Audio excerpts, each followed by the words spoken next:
Hello and welcome. Over the next few minutes, we'll be talking about the MMA scene right here in central Pennsylvania, the different disciplines, who it attracts, and its reach globally. But we start with stadiums and arenas starting to fill back up as the country gradually eases its way out of nearly 2 years worth of restrictions and cancellations. Now, many of our activities and outlets for entertainment were put on hold during the pandemic, but in the world of mixed martial arts, there was an opportunity for growth while other sports were inactive.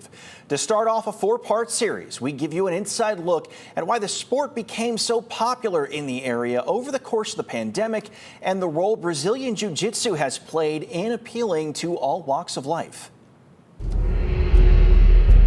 For centuries, martial arts has been widely recognized as a method of self-defense, discipline, and mental strength. Hands down. Body there. Massive body shot. Disciplines you might be familiar with are karate, judo, or even boxing, but over the years, hundreds of styles have blended together, paving the way for what we know today as mixed martial arts. It was one of the only sports that regularly put on events during the pandemic. In fact, they posted their best financial year in 2021 with just under $1 billion in revenue. So why did it catch on so quickly? It used to be guys were fighters. Now guys are athletes. Years ago, you had to convince people. What's jiu-jitsu? What is this? Oh man, try, it's this. And not to be jaded, but I'm not trying to convince you anymore. Aside from adapting and being disciplined about COVID protocols, owner of Zero BJJ in York, Mike Oberdick, believes MMA has grown because it taps into the emotions of viewers by presenting competition in its most raw form. Be it MMA or jiu-jitsu as a whole, is the tribe aspect of it. Like, you could go through your entire day without coming in physical contact with somebody, which I think in my line of work is weird. You are asked in a very short period of time to let somebody in your space. You develop a thing, whatever it may be, the rapport or whatever. You see things differently and the world is different. There are two main facets to MMA, striking and grappling. Brazilian Jiu-Jitsu, which translates in Japanese to gentle art, is one of the oldest martial arts and was developed so that samurai could fight effectively while disarmed. There's no kicking or punching, but instead it uses chokes, joint locks, and takedowns. It's widely recognized as the foundation for grappling in MMA and appeals to all walks of life. Everybody's treated the same. Race, creed, job, well, you know what I mean? Like, I could care less. As soon as you come on here, everybody gets the same amount of respect from me, and I demand that of everybody else. Even our kids' class, we have little girls here who at that age especially are a little smarter than the boys, and the girls stick it to the boys, and I'm like, yes. You know what I mean? Because they're not as strong, but they don't have to be. Oberdick received his black belt in 2013 and started up his gym, Zero BJJ, in York the next year.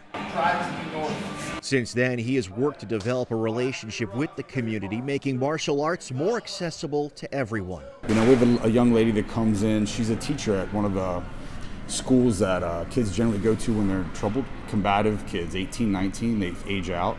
And she's probably $130. She's very tiny. But at this point, she's fine. He prefers the term life defense over self-defense, as the lessons learned translate to more than physical protection. While the sport is watched by millions, Oberdick says real fighting isn't pleasant, and he strives to make his students comfortable in the uncomfortable situations. You have to make them realize what they're capable of, because they are capable of it, but doing it slowly and seeing them reach their goals, and they want to come back.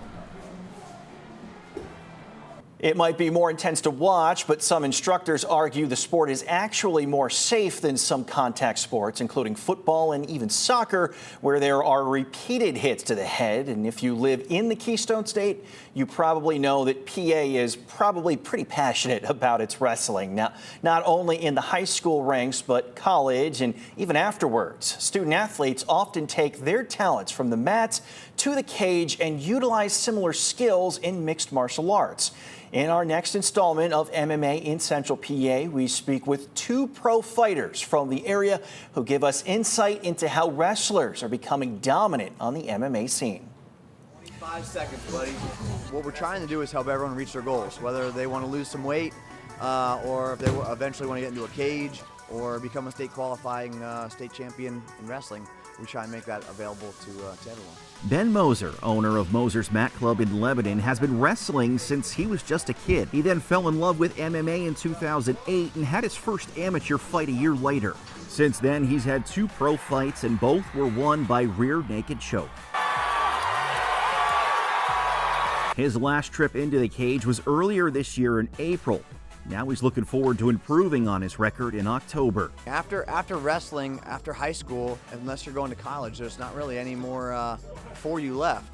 So a lot of wrestlers do make a transition into MMA just because they want to stay competitive. They want to keep training. Moser says former wrestlers in this region have become more attracted to MMA, especially if they've had success on the high school and college mats, which, with Keystone State competition, is no easy task. Wrestlers make a good transition to mixed martial arts because how fast-paced they are, how conditioned they are, and how dominant a lot of us are, especially from this area. Pennsylvania, New Jersey, we have a really big hotbed for wrestlers, dominant wrestlers. And when they make a transition into the cage, they can control the pace of the fight. They control where the fight goes. If they want to stay on their feet and bang, they will. If they want to take a guy down, they shoot. They take him down and they smother him cover him like a blanket. If you're a fan of traditional wrestling, it's a natural transition to enjoy the tactics of an MMA fight as well. Similar techniques and styles apply directly to martial arts and have fared well for wrestlers even on the biggest stages. Bo Nickel, a pin for the Nittany Lions over the number 2 ranked wrestler in the nation. NCAA champion Bo Nickel is a name that many might be familiar with, as he dominated at Penn State for years, taking home 3 NCAA national championships. In his pro MMA debut earlier this year, he won by knockout and won another pro fight by submission in Dana White's Contender Series a few weeks ago. Next month, he'll have another shot to secure a UFC contract and add another chapter to his legacy. So many wrestlers have just turned into power punchers because they realize, well, I don't need to wrestle, I just can knock people out. And that comes from that explosive distance covering that you get, especially in the American style, which is very athletic based wrestling. In July, Lancaster native Dustin Stoltzfus made waves in the UFC after a decision win over Dwight Grant.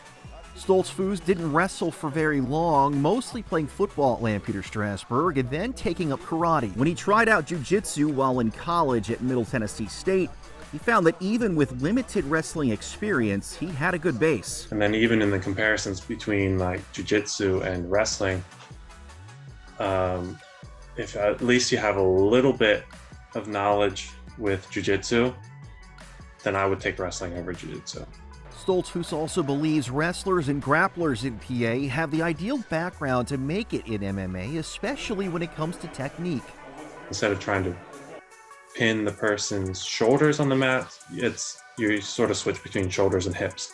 You need to control the hips a lot more. But a wrestler who knows what a choke is, knows what an armbar is, knows what a leg lock is, and just doesn't want you to get that is super hard to submit and even harder to sweep. While MMA continues to grow throughout the region, it's attracting plenty of younger athletes. Stoltzfus admits there's some luck involved if a young wrestler wants to make it to the UFC, but like wrestling, if an athlete surrounds themselves with a good team and continues to challenge themselves, there's an avenue for success. Ben Moser will be fighting here in Central PA on October 29th, headlining his 3rd pro fight at the Lebanon Valley Expo Center. Now, most likely you know what boxing and kickboxing are, as they have been around for hundreds of years. But one discipline, Muay Thai, blends those 2 styles together and uses knees and elbows as well as the fists and feet. Head Muay Thai instructor Micah Yo with York MMA explains the centuries-old form of striking and gives insight into how an apparently violent act can actually be a work of art that appeals to all walks of life.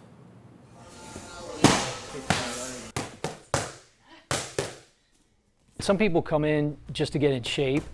Some people come in to learn to defend themselves. We have like all those walks in here. Like we can, we train fighters, but a lot of the people are just here working 9 to 5, coming in, getting in shape and learn to, feel more confident about themselves. after a while, they just feel better about themselves, walk around, look people in the eyes, you know, just feel more confident. From the surface, striking disciplines may seem to be the most violent, but there are a lot of misconceptions around its motives and practices. One of the biggest reasons is they don't understand it.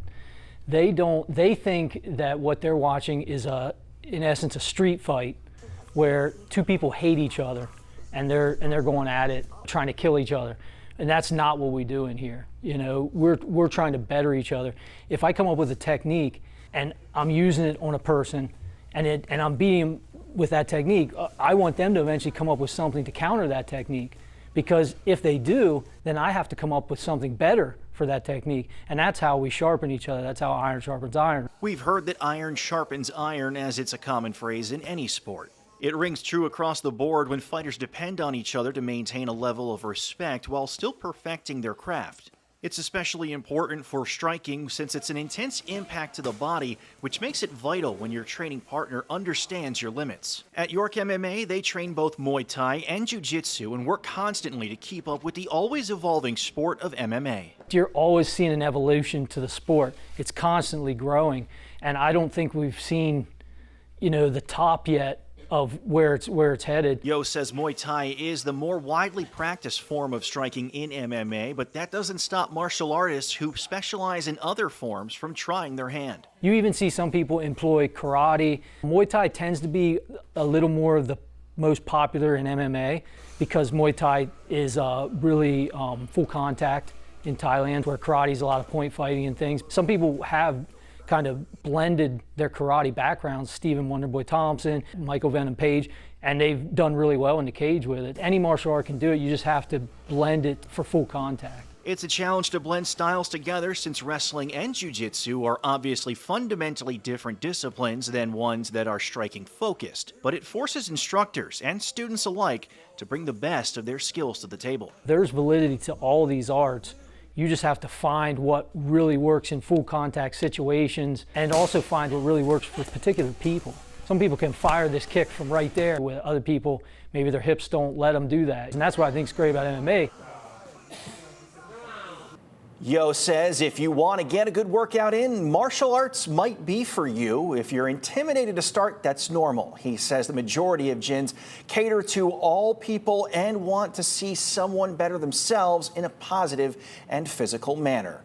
From jiu-jitsu to kickboxing to wrestling, there are plenty of gyms in South Central PA that offer training, whether it be for amateur fighters, pros, or even self-defense. Travel to Annville and you'll find Five Stones Fight Club, where all of these aspects are practiced. However, this gym operates for a different reason. We spoke to a volunteer, Benjamin Green, who gave us insight to how they give back to the communities near and very far.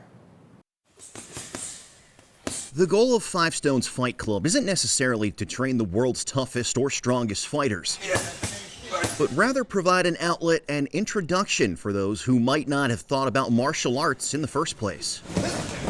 They don't operate as a business, but rather a Christian ministry that gives back to the local community and creates connections through intense physical activity. They kind of started the gym in order to have fellowship with other believers that were there, you know, of kind of the same mind. The name Five Stones comes from the 5 stones of David in the Bible, where the text describes him fighting and beating Goliath against all odds.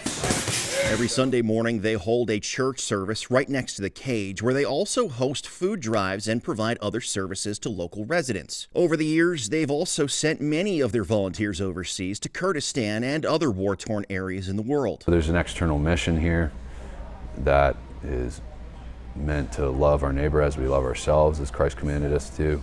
Our neighbors are in Kurdistan, and our neighbors are right here. This summer, a group traveled to northern Iraq to provide humanitarian relief to refugees from Syria and displaced people in Kurdistan. There's a lot of people that are displaced because of ISIS, and they're very, very poor.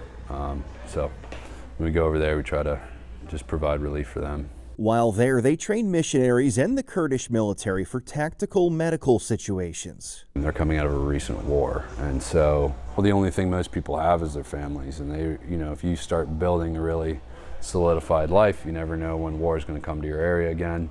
and you could lose it all. Because of that, you know, they're really receptive to any help they can receive. You know, the people that we're helping are the people that were living in villages in the mountains where ISIS is now occupying, and so they can't go home.